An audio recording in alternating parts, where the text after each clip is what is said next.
Bonjour, dans cette vidéo, nous allons réviser pour le brevet. Nous allons répondre aux questions de leçon d'histoire de la deuxième partie du thème 1 sur l'entre-deux-guerres, c'est-à-dire les leçons qui concernent le régime nazi, le Front populaire et la guerre d'Espagne. J'ai pris les questions de leçon de la fiche de révision que j'ai surlignées. Alors, celles qui sont surlignées en jaune, la réponse se trouve dans la leçon 5. Celles qui sont surlignées en rose, la réponse se trouve dans la leçon 6.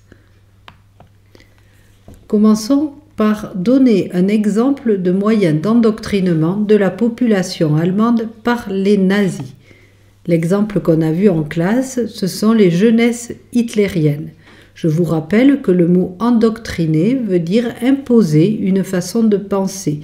C'est ce que l'on pourrait appeler en langage familier faire du bourrage de crâne. Alors les objectifs de ces jeunesses hitlériennes sont la formation militaire, l'adoration du chef. On essaie de convaincre les jeunes aux idées nazies et d'en faire des soldats dévoués à leur chef, prêts à tout pour lui obéir. Hitler a déjà la préparation de la guerre en tête lorsqu'il crée les jeunesses hitlériennes. Question 2. Que prévoient les lois de Nuremberg? De quand datent-elles? Les lois de Nuremberg datent de 1935.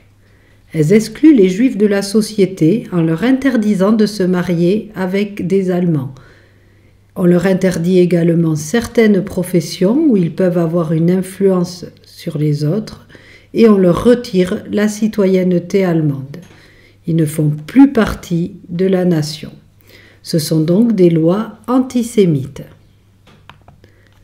Question 3. Quel est le parti politique d'Adolf Hitler? Il s'agit du parti nazi. Le mot nazi vient de national et socialiste. C'est un parti nationaliste, c'est-à-dire un parti d'extrême droite, qui privilégie les habitants sur les étrangers. C'est donc un parti xénophobe. La xénophobie, c'est la haine des étrangers. Et c'est également un parti antisémite, on l'a vu dans la question précédente, c'est-à-dire qui rejette les Juifs. Quel est l'emblème du Troisième Reich? Alors, le Troisième Reich, c'est le nom donné à l'Allemagne nazie. Son emblème est la croix gammée, une croix gammée noire sur le fond d'un rond blanc, le tout dans un drapeau rouge. Qu'est-ce que la Gestapo? La Gestapo est la police politique de l'Allemagne nazie. Son rôle est de traquer les opposants politiques, c'est-à-dire tous ceux qui ne soutiennent pas le parti nazi.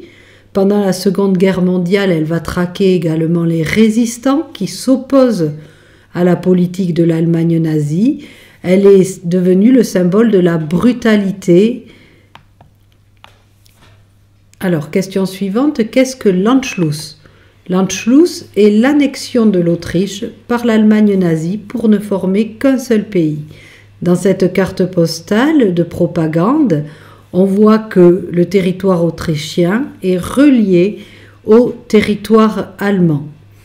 Donc, ce qu'il y a écrit en allemand dessous, ça veut dire un peuple, un empire, un Führer, c'est-à-dire un chef. Donc là, on voit bien que c'est une affiche de propagande et on reconnaît l'emblème du parti nazi, la croix gammée, en haut de l'affiche. Alors, on passe maintenant aux questions de la leçon 6.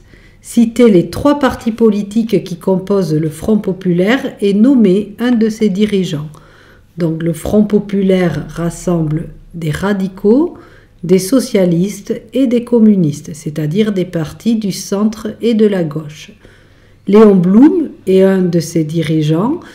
Il sera nommé Premier ministre en 1936 et c'est lui qui dirigera le gouvernement de Front populaire jusqu'en 1938.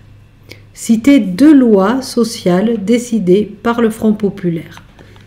Donc une fois au pouvoir, le Front populaire accorde une semaine de travail à 40 heures et 15 jours de congés payés. Ce sont 2 lois sociales.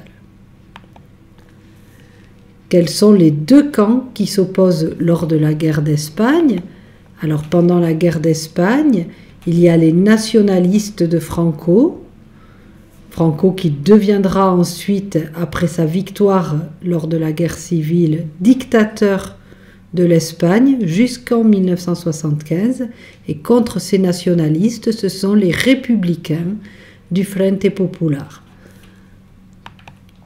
Alors, dans quel pays est Guernica? Que s'y est-il passé en 1937?